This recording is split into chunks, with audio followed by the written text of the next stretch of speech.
What's up, guys? Total Control 871. Alright, see if I can do tonight's blog. I think I forgot to bring my my bug spray with me, although I did hit myself off a couple hours ago, so I still might be pretty good. You know, one thing that did come along for the ride, show you real quick here. Remember when I said bug spray, you know, it has a way of breaking down silicone.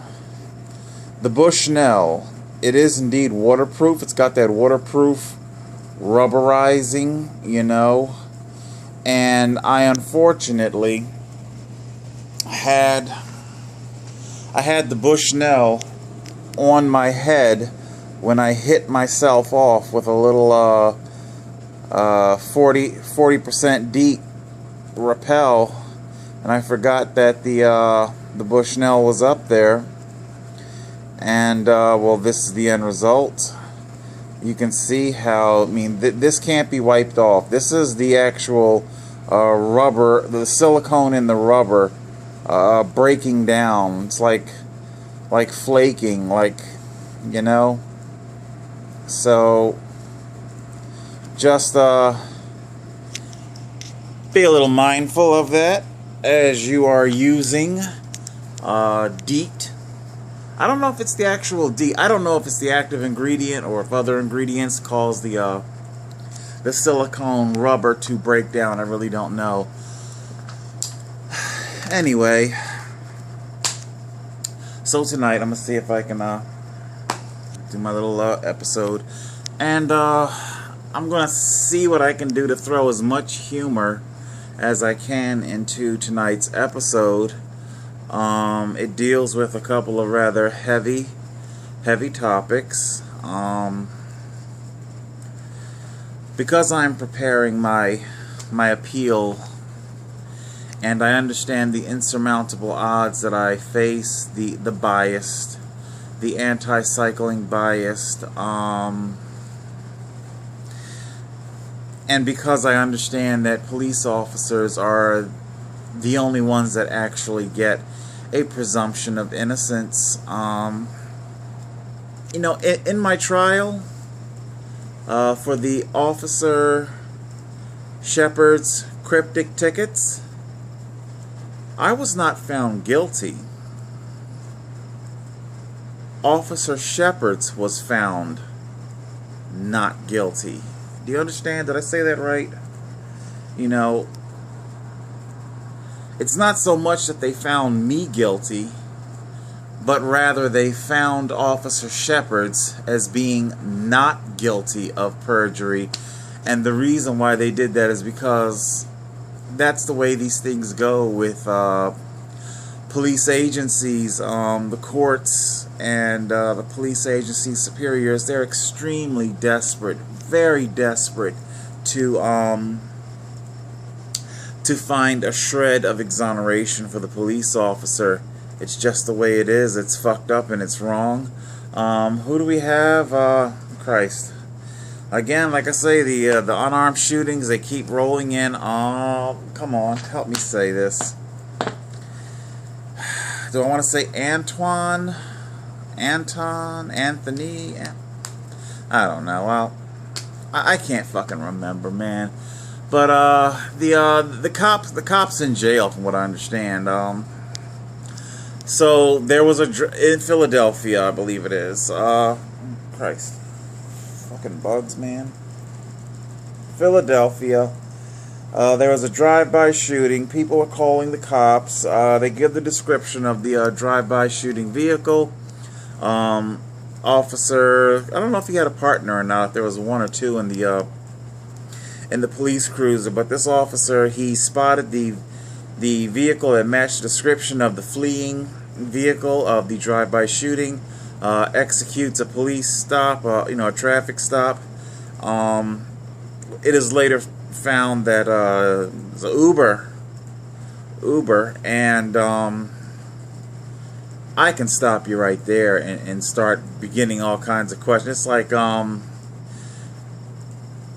if it's a drive-by shooting, I guess the driver was in fear of their life then. I mean, I would like to think that an Uber driver is not going to get hailed, get some hoods, some gangster motherfuckers in the car. They say, oh, hold on, slow down, roll the window down, whip out. There was a 40 and a 9 caliber and shoot the, shoot the fucking neighborhood up. And then what? The Uber driver says, oh man, that was fucking awesome, and drive off and help them flee. I mean, it is true. If I had two people in a car that just executed a drive-by shooting, I'd be very much indeed in fear of my life. And yeah, I suppose I probably would, be forced to take them wherever it was they wanted me to take them. So I can't exactly say that the driver is automatically guilty. From police investigation thus far, say it was the driver seated in the rear of the vehicle wearing a black t-shirt that shot at the police car as they were trying to have I got that right? Yeah, they say they have, or was it neighborhood footage? I'm sorry, maybe I shouldn't even be talking about this. I haven't really followed it that closely, but there was crossfire either between civilians or the police, and or it might not be the police. Maybe that's what the whole controversy is. Either way, this guy in the passenger seat, front seat, he gets out and he starts running, throws up the hands, runs away, gets shot in the back, once in the back, through his face, back of, once in the elbow, all in the back.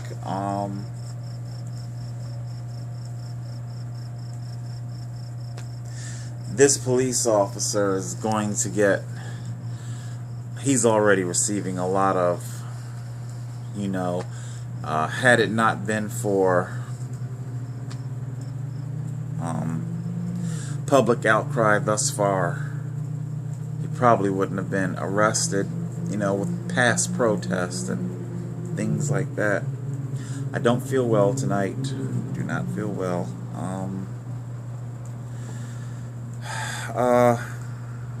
I guess I find myself off in this tangent.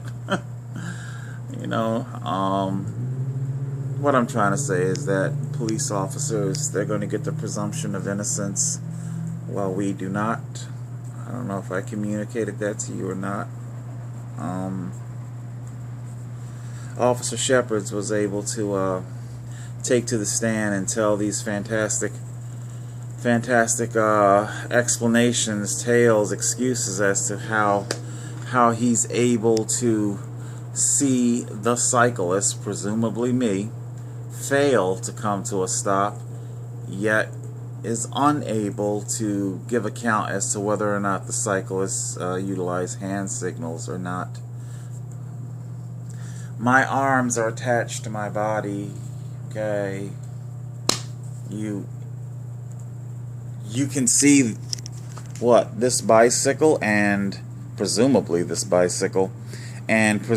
its rider with me fail to come to a stop, but you can't tell if the rider used hand signals. There's a lot. I wanted to show you the appeal brief that I submitted, the issues and whatnot. I just haven't been feeling very well. I am still very much indeed bracing for the reality that I may have to end my life in order to finally escape police tyranny. That's kind of the topic, I think, tonight.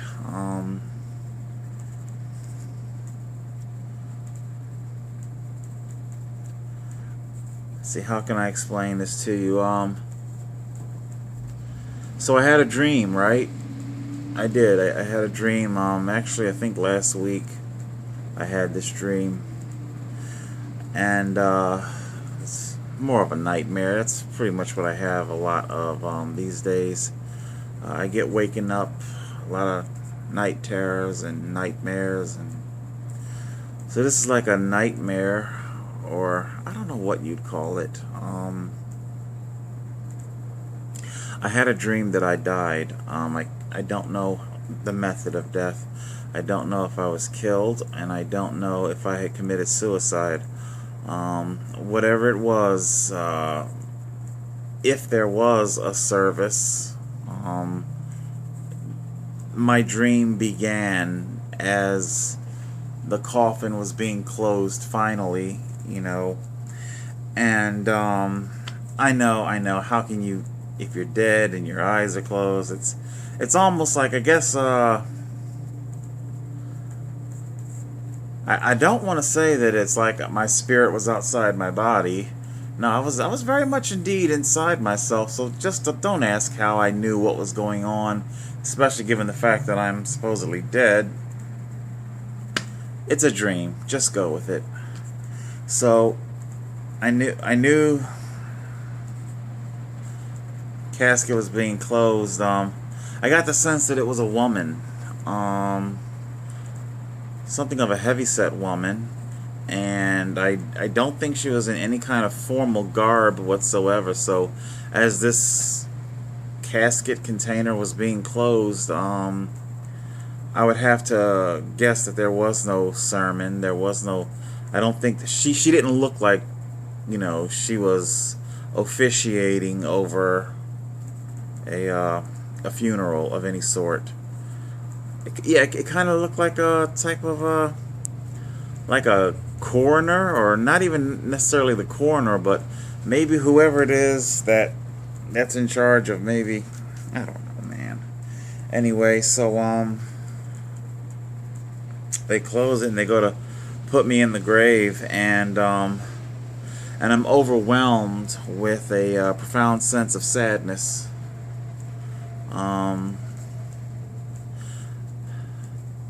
Sadness and regret. Maybe many of you are probably thinking right now that is my type, that is my mind trying to tell me that suicide is not the right thing to do, and that I would regret it were I to do it. Okay? That's not it. You have it wrong.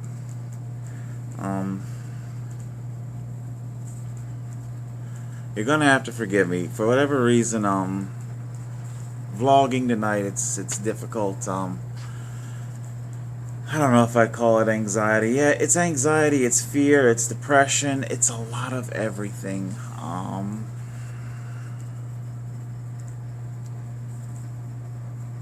So how can I explain what I was feeling in the grave, the type of sadness? I gave it a little bit of thought. Actually, before giving it some thought, I went online and I googled what it feels like to die. And phone is so old, so many for whatever reason, I guess the phone won't go on to so many websites, so many, the browser's so old on the phone. So I'm just trying links at random, you know, and so I go to one, and I think it was in the UK, or I don't know.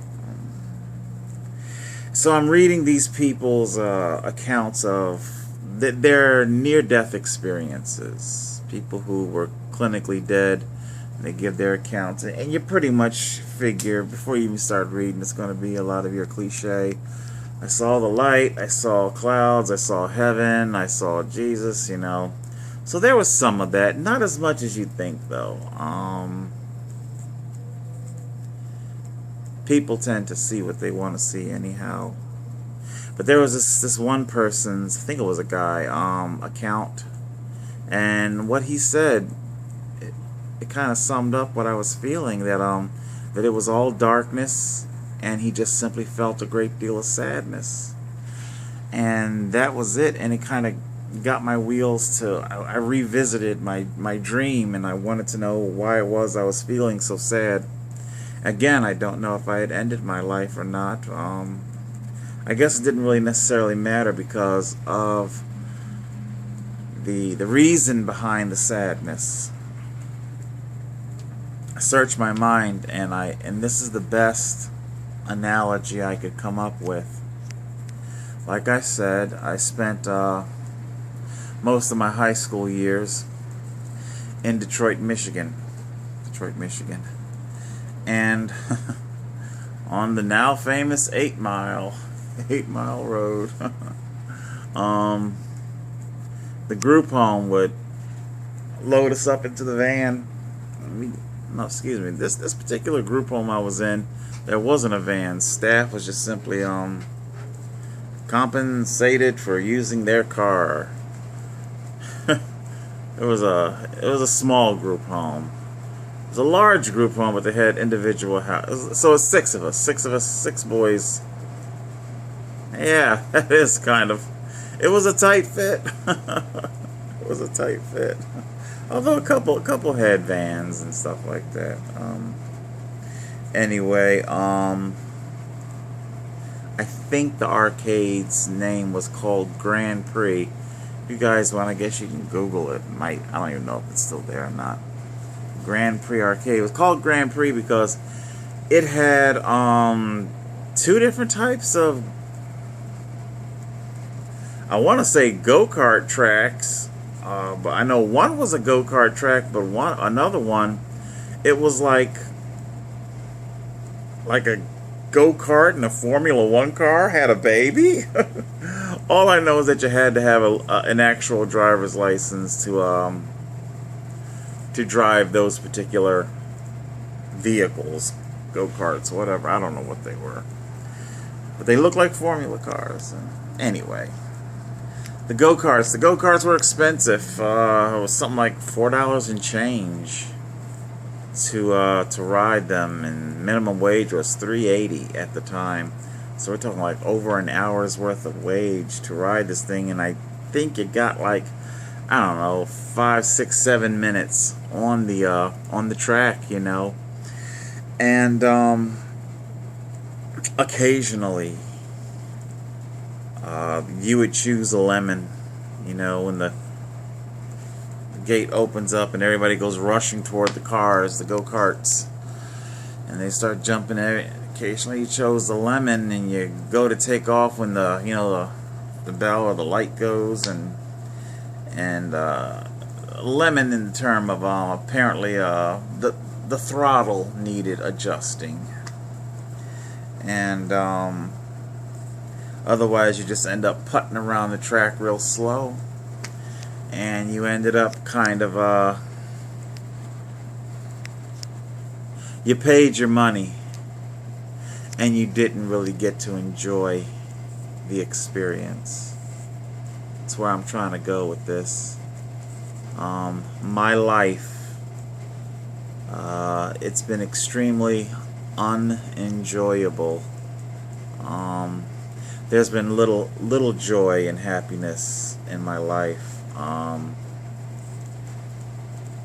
You had the option of pulling into the pit to have the attendant tinker on your go-kart, mind you, while the clock is ticking.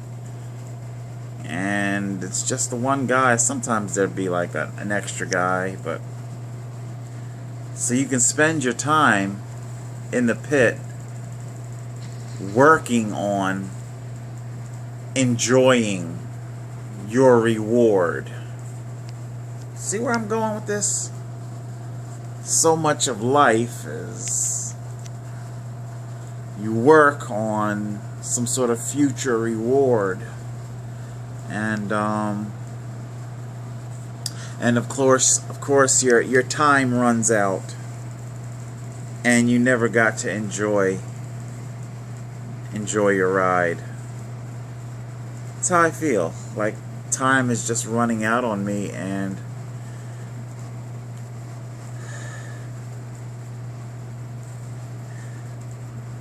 nothing is very enjoyable anymore.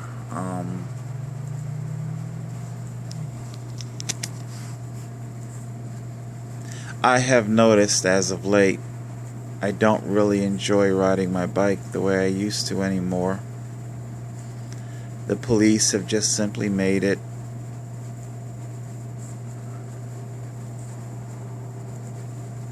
there just isn't any more enjoyment in life. I got my notification in the mail advising me that my driver's license is suspended indefinitely. As stated, I will not be paying anything ever.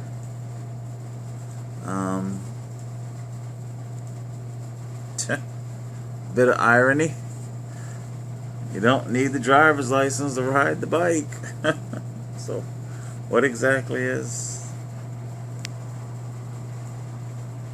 But hey, what do you expect? The entire thing has been a ridiculous farce, where Officer Sheppard's just simply, where facts are non-existent, he just simply writes the narrative. For him, it's close enough. And what's so ironic is that of all occupations, my God, you would think police would be big advocates of getting the facts straight.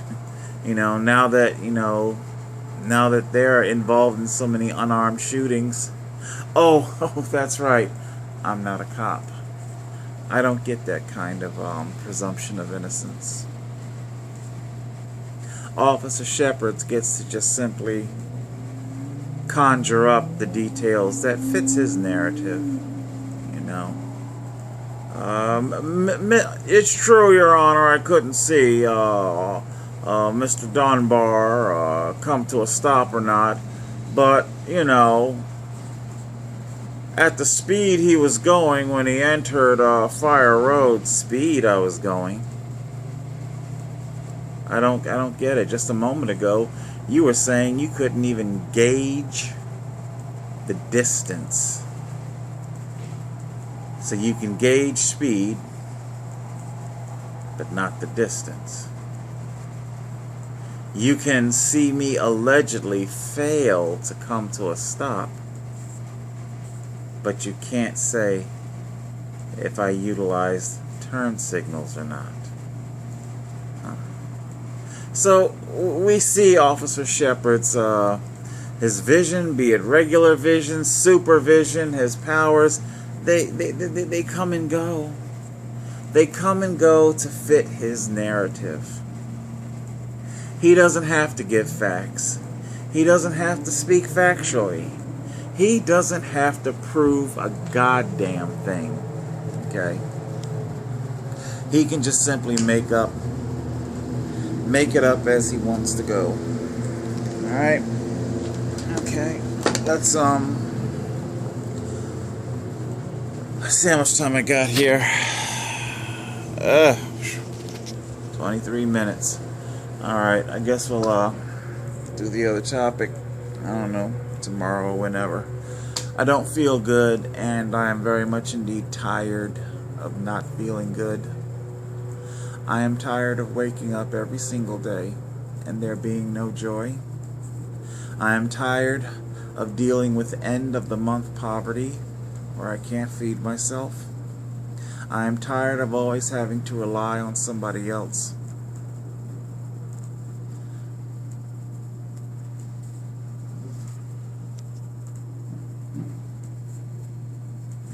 I try very hard not to think too far into the future, as I've been struggling with all of these with all the police tyranny. I don't want to think about my prognosis of life, because I'm trying very hard to compartmentalize. Just deal with the appeal for right now and address prognosis of life later. Deal with the appeal right now. It gets harder and harder to compartmentalize away those thoughts and that grief. Nothing's ever going to change. Not in my lifetime. Not in my lifetime.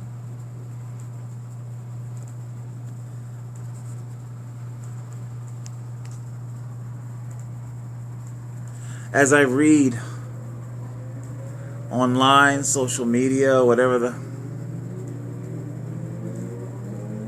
I hear Facebook is teaming up with some sort of homeless outreach. I don't even know the details of it yet, but I can already fucking tell you none of it has to do with housing the homeless. None of it.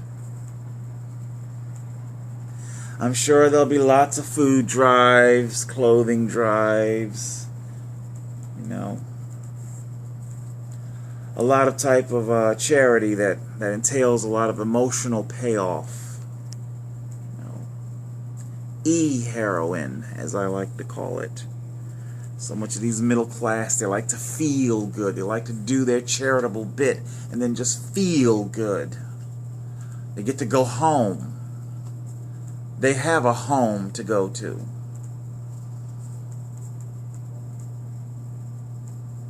They get to feel good. They've done their bit. They've done their part.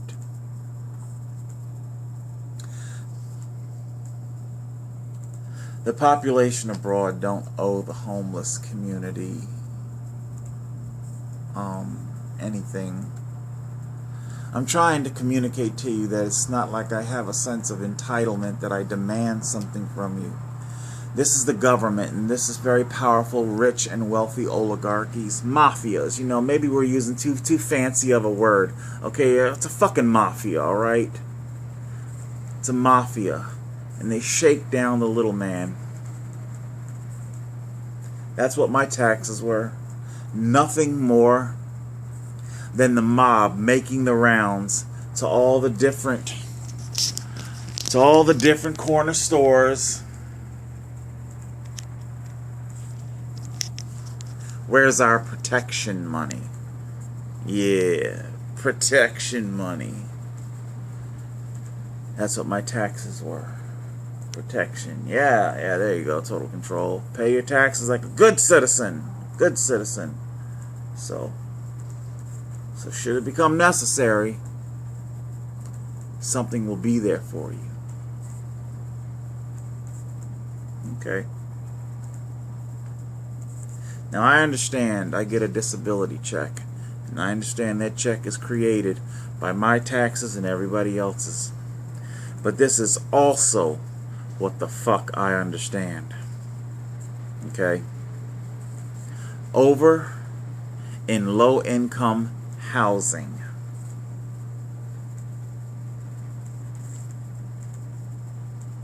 in these ghetto-ass apartments, the kind that the police always seem to frequent. I have cousins that are under the age of 25 that have apartments, multi-bedroom apartments, to house themselves and their multiple children. You see, the biggest insult to that is I worked longer than they've been alive. I paid taxes longer than they have been alive.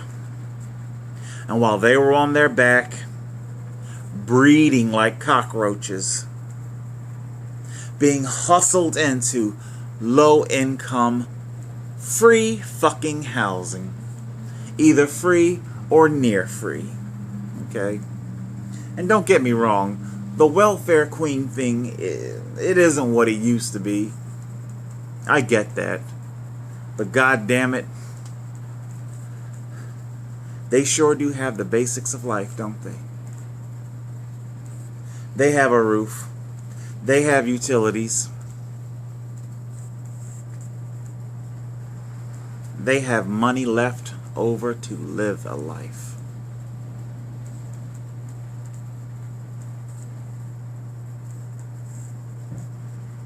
I work longer than they've been alive.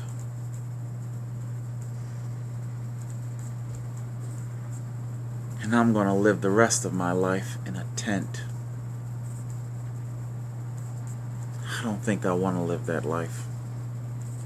Total Control 871.